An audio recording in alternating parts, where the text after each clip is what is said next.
कि खाड़ी देशों में रहने वाले करीब 1 करोड़ भारतीयों की जिंदगी खतरे में पड़ जाए। शेयर मार्केट क्रैश, रुपया गिर रहा, सोना चांदी डाउन, महीने भर में 45 लाख करोड़ का नुकसान कहां जाकर रुकेगा?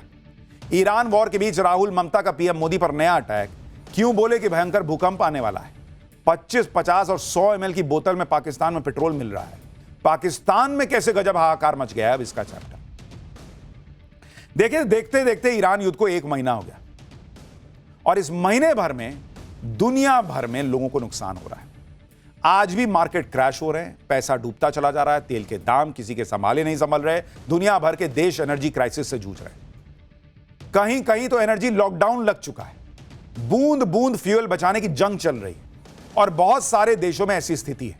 इस तरह के क्राइसिस में भारत अछूता तो नहीं रह सकता, तो भारत पर भी इंपैक्ट पड़ रहा है। सरकार कह रही है कि दूसरे देशों से भारत बेहतर स्थिति में, पेट्रोल डीजल सिलेंडर की कोई दिक्कत नहीं है, लेकिन इंडी गठबंधन के नेता लगातार सरकार से सवाल पूछ रहे हैं। विपक्ष कह रहा है कि हालात जैसे भी हैं इस पर संसद में चर्चा कराइए। कांग्रेस इस मुद्दे पर चर्चा की मांग को लेकर अड़ी हुई है। दूसरी तरफ ममता बनर्जी आरोप लगा रही है कि चुनाव के बाद मोदी सरकार न गैस देगी न कैश।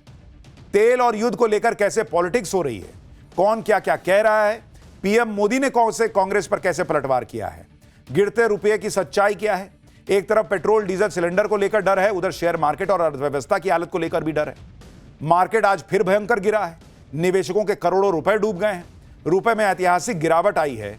इस सब के बारे में आज आपको बताऊंगा। सरकार क्या अपडेट दे रही है, समंदर के रास्ते कितने टन एलपीजी के जहाज आ रहे हैं, केरोसिन को लेकर सरकार क्या कह रही है, दुनिया के बाकी देशों में क्या हालात हैं, पाकिस्तान में कैसे हाहाकार मच गया है, भारत के लिए एक अच्छी खबर क्या आई है, सब बताऊंगा। लेकिन पहले एक झलक देखिए।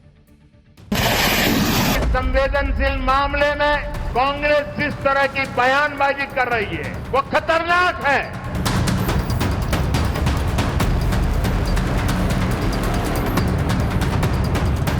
ये जो पश्चिम एशिया की परिस्थिति है, एलपीजी का क्राइसिस है, कच्चे तेल का क्राइसिस है, फर्टिलाइजर का क्राइसिस है, इसके ऊपर चर्चा होनी चाहिए हाउस में। कांग्रेस चाहती है कि खाड़ी देशों में रहने वाले करीब 1 करोड़ भारतीयों की जिंदगी खतरे में पड़ जाए। ईरान अमेरिका युद्ध के 1 महीने बाद अब भारत में ग्राउंड पर क्या हालात हैं, ये आपको बताऊंगा। लेकिन पहले देखिए कि युद्ध को लेकर देश की राजनीति में कैसे बवाल मचा है। लोकसभा में आज युद्ध के हालात पर चर्चा की मांग को लेकर हंगामा हुआ। कांग्रेस की सांसद प्रियंका वाड्रा और मनीष तिवारी ने क्या कहा है, पहले सुनिए एक बार। ये जो पश्चिम एशिया की परिस्थिति है, एलपीजी का क्राइसिस है, कच्चे तेल का क्राइसिस है, फर्टिलाइजर का क्राइसिस है, इसके ऊपर चर्चा होनी चाहिए हाउस में। पटल पर रखे जा। हम लोग डिबेट मांग रहे हैं वेस्ट एशिया में जो जंग हो रहा है उस पर, क्योंकि पूरा देश संकट में है। आप सब जानते हैं कि आज गैस सिलेंडर की कितनी कीमत हो गई है और मुश्किल और संकट आ रहा है और भी। तो हम लोग डिस्कशन चाहते हैं, तो आशा है कि सरकार डिस्कशन कराएगी। विपक्ष युद्ध के हालात पर चर्चा की मांग कर रहा है। सरकार कह रही है कि वो लगातार विपक्ष के संपर्क में, प्रधानमंत्री मोदी खुद बयान दे चुके हैं, इसलिए अभी संसद में जो चीजें तय हैं उस पर बात होनी चाहिए। इसी को लेकर संग्राम छिड़ा हुआ है। 5 राज्यों में चुनाव भी हैं। चुनाव प्रचार में भी पेट्रोल डीजल सिलेंडर मुद्दा बन गया है। आज राहुल गांधी ने केरल में प्रचार किया। यहां राहुल गांधी ने कहा कि आर्थिक भूकंप आने वाला है, तेल के दाम भयंकर बढ़ने वाले हैं। राहुल गांधी ने पूछा कि लोगों के हितों को बचाने के लिए पीएम मोदी क्या कर रहे हैं। सुनिए Rahul Gandhi. You see what is going on in the Middle East. There is an economic earthquake that is coming. It is visible. Fuel prices, petrol prices are going to skyrocket. I want to ask Narendra Modi and your Chief Minister, what actions have you taken to protect the people of Kerala and the people of India from this earthquake that is coming? Rahul Gandhi पूछ रहे हैं कि सरकार क्या कर रही है इस आर्थिक भूकंप से बचाने के लिए। वो केरल के सीएम से पूछ रहे हैं क्योंकि वहां उनकी सरकार नहीं है। हिमाचल में आपने जो किया है वही ब्लूप्रिंट सबको दे दीजिए सर, वही कर देते हैं देश भर में।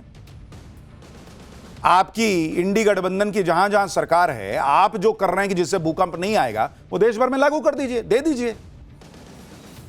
भाई ये मिलके लड़ने वाला संकट है। जैसे कोरोना आया था और कोरोना के बाद भी भारत की अर्थव्यवस्था खड़ी हुई, इसलिए ये ना कहिए कि हम एकदम खत्म हो जाएंगे। हाँ संकट है, मिलके लड़ना होगा।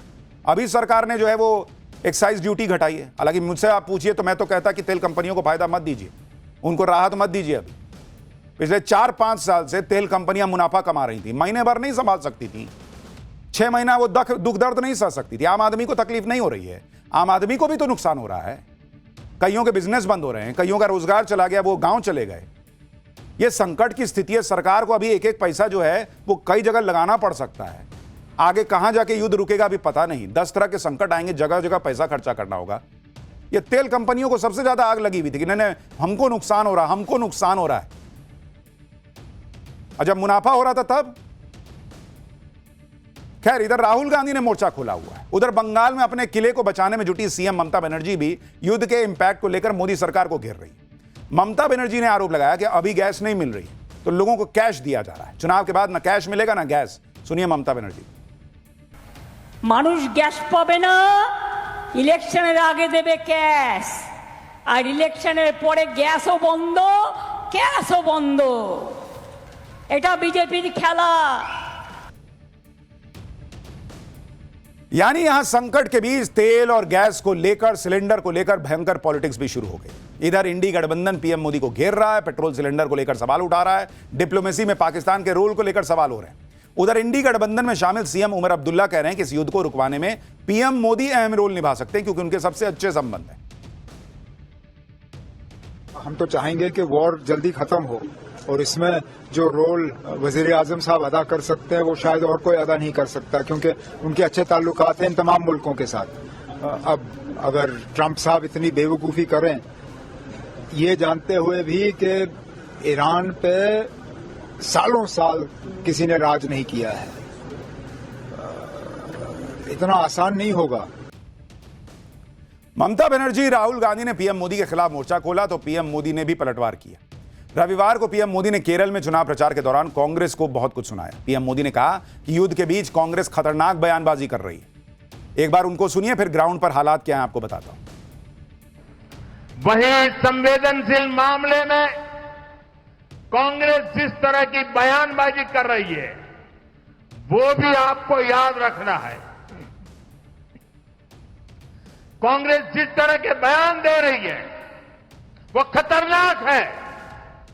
कांग्रेस चाहती है कि खाड़ी देशों में रहने वाले करीब 1 करोड़ भारतीयों की जिंदगी खतरे में पड़ जाए और फिर कांग्रेस इसका सियासी फायदा उठा सके। देखिए, भारत इस युद्ध में किसी का पक्ष नहीं ले सकता क्योंकि एक तरफ ईरान है, दूसरी तरफ खाड़ी देश है जहां लाखों भारतीय रहते हैं। भारत के सामने चैलेंज यह है कि ईरान के समंदर के रास्ते भारत का ज्यादातर तेल गैस आता है। अब सप्लाई रुकी हुई है तो मैनेज करना होगा। यही काम सरकार कह रही है कि वो पिछले 1 महीने से ट्राई कर रही है, लेकिन दिक्कत है तो दिक्कत है और वो दिख भी रही है। आपको महाराष्ट्र के संभाजी नगर का हाल दिखा रहा हूं। यहां गैस से चलने वाले ऑटो वालों के सामने रोजी रोटी का संकट खड़ा हो गया। कल गैस भराने के लिए ऑटो वालों की 2 किलोमीटर लंबी लाइन लगी थी और आज तो गैस स्टेशन पर नो स्टॉक का बोर्ड लगा था। ऑटो एलपीजी की कमी से पूरे संभाजी नगर में करीब 25 से 30 हजार रिक्शा चालकों को रोजी रोटी की कमाई का नुकसान उठाना पड़ रहा है। गैस का स्टॉक नहीं होने के बाद भी ऑटो वाले इन गैस स्टेशन के सामने ऑटो लगाकर इंतजार कर रहे हैं कि कब गैस आए और वो अपने ऑटो में गैस भरा सके। और इसलिए मैंने आपसे कहा कि भाई ये अगर युद्ध नहीं रुका तो तरह तरह की परेशानियां जो है ना वो इस देश को मिलकर झेलनी होगी। संभाजी नगर जैसी ऑटो की लंबी लाइन कर्नाटक में भी दिखी। बेंगलुरु में एक गैस फिलिंग स्टेशन पर ऑटो रिक्शा की लंबी कतारें दिखी। यहां गैस स्टेशन पर घंटों के इंतजार के बाद ऑटो ड्राइवरों का नंबर आ रहा था। हालांकि इस क्राइसिस के बीच आज एक अच्छी खबर भी आई। 2 जहाज हॉर्मुज स्ट्रेट को पार करके भारत पहुंचने वाले हैं। इन दोनों एलपीजी कैरियर पर करीब 94,000 मीट्रिक टन एलपीजी मौजूद है। ये दोनों जहाज 31 मार्च से 1 अप्रैल के बीच मुंबई और न्यू मैंगलोर पहुंच जाएंगे। युद्ध शुरू होने के बाद हॉर्मुज स्ट्रेट में भारत के करीब 28 जहाज फंसे थे। अभी भी वहां 18 जहाज फंसे हुए हैं। सबसे ज्यादा लोगों की चिंता एलपीजी सिलेंडर को लेकर ही है। गैस एजेंसियों पर सिलेंडर की लंबी लंबी लाइनें देश देख चुका है, लेकिन एलपीजी सिलेंडर को लेकर सरकार ने आज फिर भरोसा दिया कि एलपीजी की कोई कमी नहीं। पेट्रोलियम मंत्रालय ने बताया कि 2 दिनों में 1 करोड़ 4 लाख सिलेंडर की बुकिंग हुई।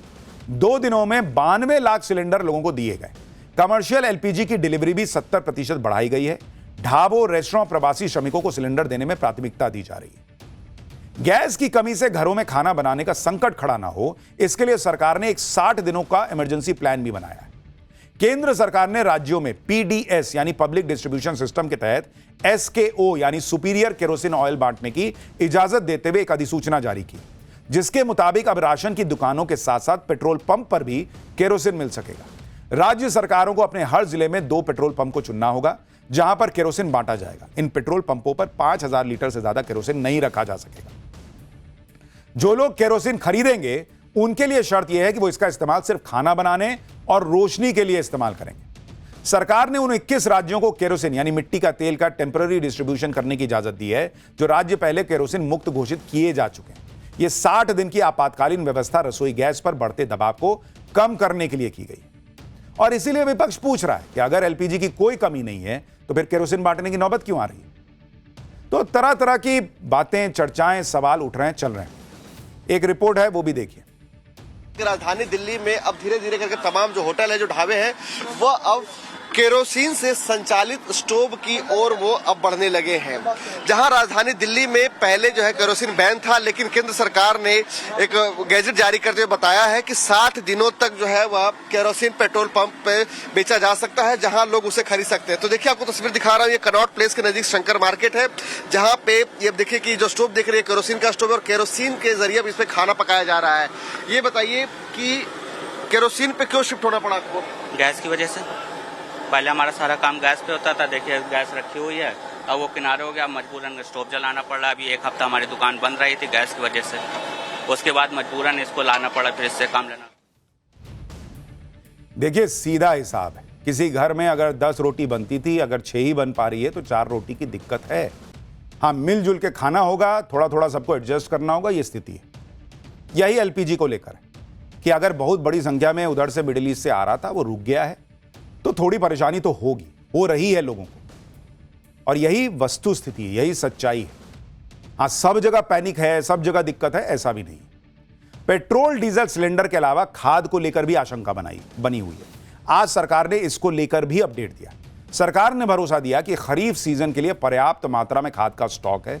खरीफ सीजन के लिए 390 लाख टन खाद की जरूरत होगी। युद्ध की वजह से खाद की कीमत बढ़ गई है, लेकिन खाद को सरकारी दाम पर बेचा जा रहा है।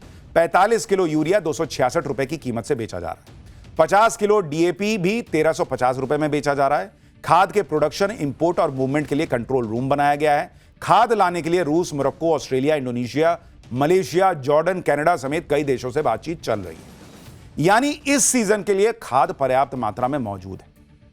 अब अगले सीजन के लिए तमाम प्रयास किए जा रहे हैं और उस वक्त तक पता नहीं युद्ध रुक जाए तो फिर कोई संकट ही नहीं होगा। पूरे देश में गैस संकट के बीच एक बड़ी खुशखबरी सरकारी तेल कंपनी ओएनजीसी ने दी। ओएनजीसी के दमन अपसाइड प्रोजेक्ट से गैस का प्रोडक्शन शुरू हो गया। मुंबई से लगभग 180 किलोमीटर उत्तर पश्चिम में स्थित इस प्रोजेक्ट को ओएनजीसी ने किसी मिशन मोड की तरह पूरा किया। करीब 8,300 करोड़ की लागत वाले इस प्रोजेक्ट को टेंडर मिलने के महज 2 साल के भीतर ऑपरेशनल कर दिया गया है। कल यानी 29 मार्च को इस प्लांट से गैस निकालने का काम शुरू हुआ और इस गैस को सीधे गुजरात के हजीरा प्लांट भेजा जा रहा है। इस प्रोजेक्ट से निकलने वाली गैस का सीधा फायदा आम आदमी और देश के उद्योगों को होने वाला है। देसी गैस की उपलब्धता से फर्टिलाइजर प्लांट्स की लागत घटेगी, पीएनजी और सीएनजी की सप्लाई भी बेहतर हो पाएगी। एक तरफ सिलेंडर, खाद, पेट्रोल, डीजल की चिंताएं हैं क्योंकि युद्ध कब तक चलेगा ये तो कोई नहीं जानता। दूसरी तरफ टेंशन पैसा डूबने का भी है। शेयर मार्केट क्रैश पे क्रैश हो रहा है। मार्केट में हर दिन तबाही के नए रिकॉर्ड बन रहे हैं। आज बॉम्बे स्टॉक एक्सचेंज यानी बीएसई, सेंसेक्स और निफ्टी दोनों में 2% से ज्यादा की गिरावट दर्ज की गई। शेयर मार्केट में निवेशकों को 10 लाख करोड़ से ज्यादा का नुकसान हुआ है। युद्ध के 31 में से 20 दिन मार्केट खुला और उस दौरान 45 लाख करोड़ रुपए का नुकसान हुआ, स्वाहा हो गया। यानी हर दिन 2 लाख करोड़ रुपए से ज्यादा का नुकसान हो रहा है। 28 फरवरी से अब तक मार्केट कैपिटलाइजेशन 456 लाख करोड़ रुपए से घटकर 411 लाख करोड़ रुपए पर आ चुका है। 4 साल में पहली बार ग्लोबल मार्केट कैपिटलाइजेशन में भारत की हिस्सेदारी 3% से कम हो गई। यानी शेयर मार्केट में तूफान आ रखा है, लोग तबाह हो रहे हैं। उधर युद्ध की तबाही में भी भारतीय रुपया भी रिकॉर्ड गिर गया। रुपया पहली बार डॉलर के मुकाबले 95 का आंकड़ा पार कर गया। युद्ध के शुरुआत से लेकर अब तक रुपया डॉलर के मुकाबले करीब 3.5% से ज्यादा गिर चुका है। रुपया एशिया में सबसे ज्यादा खराब परफॉर्म करने वाली करेंसी बन गई है। अब रुपया क्यों गिर रहा है और इससे आपकी सेहत पर क्या असर पड़ेगा वो भी बताता हूं। युद्ध के समय जब अस्थिरता का माहौल होता है, इस दौरान डॉलर सेफ हेवन माना जाता है। जिससे बाकी करेंसी कमजोर होनी शुरू हो जाती है। युद्ध के दौरान मार्केट से फॉरेन इन्वेस्टर्स अपना पैसा निकाल कर जा रहे हैं। जब फॉरेन इन्वेस्टर्स एग्जिट करते हैं तो वो रुपया बेचते हैं, डॉलर खरीदते हैं, इससे भी रुपया गिरता है। FII यानी फॉरेन इंस्टीट्यूशनल इन्वेस्टर्स ने केवल मार्च महीने में ही 12 लाख करोड़ से ज्यादा रुपया भारतीय मार्केट से निकाल लिया है। यह ट्रंप के कुल युद्ध खर्च का 33% है। रुपया कमजोर होने से भारत का इंपोर्ट बिल बढ़ेगा। भारत ऑयल, इलेक्ट्रॉनिक्स, खाद समेत कई चीजें इंपोर्ट करता है। जब ये सब चीजें महंगी होंगी तो महंगाई बढ़ेगी, परिवहन और लॉजिस्टिक कॉस्ट बढ़ेगा, सब्जियां, दालें, दूसरे खाद्य पदार्थ महंगे हो जाएंगे। महंगाई बढ़ेगी तो खपत कम होगी। खपत कम होने से कई सेक्टर्स में मंदी आ सकती है। कई सेक्टर्स में स्लो परफॉर्मेंस से भारत की GDP ग्रोथ पर असर पड़ेगा। पूरा साइकिल है बॉस जो चले जा रहा है। युद्ध से हो रहे आर्थिक नुकसान और रुपए में गिरावट का मुद्दा लोकसभा में भी उठा। इस पर लोकसभा में वित्त मंत्री निर्मला सीतारमण ने सफाई दी। वित्त मंत्री ने कहा कि देश की अर्थव्यवस्था की हालत मजबूत है, रुपया ठीक चल रहा है। उनके इस बयान पर लोकसभा में हंगामा मच गया। भारत की इकोनॉमी एकदम स्ट्रांग है। हमारे फाइनेंस फिस्कल सिचुएशन स्ट्रांग है और फिस्कल डेफिसिट 5 साल में कैसे मेंटेन करके आ रहे हैं, इसके ऊपर पूरे दुनिया में प्रशंसा हो रही है। और ये भी है हमारे फॉरेन एक्सचेंज रिजर्व इतना बरकरार है, सॉलिड भी है। इसके कारण आज हम डॉलर का व्यवस्था को पूरे दुनिया देख रही है। हर एक इमर्जिंग मार्केट का इकोनॉमी के साथ भारत को तुलने में हमारे रुपया ठीक चल रही है और रुपया को ठीक चल रही है, बिल्कुल ठीक चल रही है। No, absolutely going fine. वित्त मंत्री मानने को तैयार नहीं है कि रुपया जो है वो नीचे जा रहा है। मतलब नीचे जा रहा है, लेकिन वो कह रही है कि ठीक कर रहा है। क्योंकि देखिए दुनिया में जो स्थिति है उसकी वजह से दुनिया भर की करेंसीज पर इंपैक्ट पड़ा है, लेकिन रुपये पे भी ज्यादा पड़ा है, ये भी दिख रहा है। हाँ, वो ये जरूर ठीक कह रही हैं कि हमारी अर्थव्यवस्था की नींव मजबूत है। हमें नुकसान तो होगा लेकिन हमारा बेस कमजोर नहीं है। हाँ, रुपया गिर रहा है, ये अलग सच्चाई है। देखिए युद्ध से नुकसान सबका हो रहा है, लेकिन भारत फिर भी संभल जाएगा। पड़ोस का हाल सुनेंगे तो हैरान रह जाएंगे। पाकिस्तान में पेट्रोल पंप में जिस तरीके से पेट्रोल बेचा जा रहा है, आप हैरान रह जाएंगे। युद्ध की वजह से पाकिस्तान में पेट्रोल की इतनी किल्लत हो गई कि अब वहां पेट्रोल लीटर में नहीं मिलीलीटर में बिक रहा है। जैसे पेट्रोल नहीं कफ सिरप बेच रहे हो। पेट्रोल पंपों पर बकायदा 25 ml, 50 ml और 100 ml की छोटी छोटी बोतलों में पेट्रोल बेच रहे हैं पाकिस्तान में। जो लोग पेट्रोल भराने जा रहे हैं उन्हें समझ में नहीं आ रहा है कि 50-100 ml पेट्रोल में उनकी गाड़ी कहां चलेगी। गाड़ी पूछ रही है उसमें 50 ml पेट्रोल डालने पे कि कफ सिरप पिला रहे हो क्या जी, मैं खांस रही थी क्या। यह हालत हो रखा है पाकिस्तान में।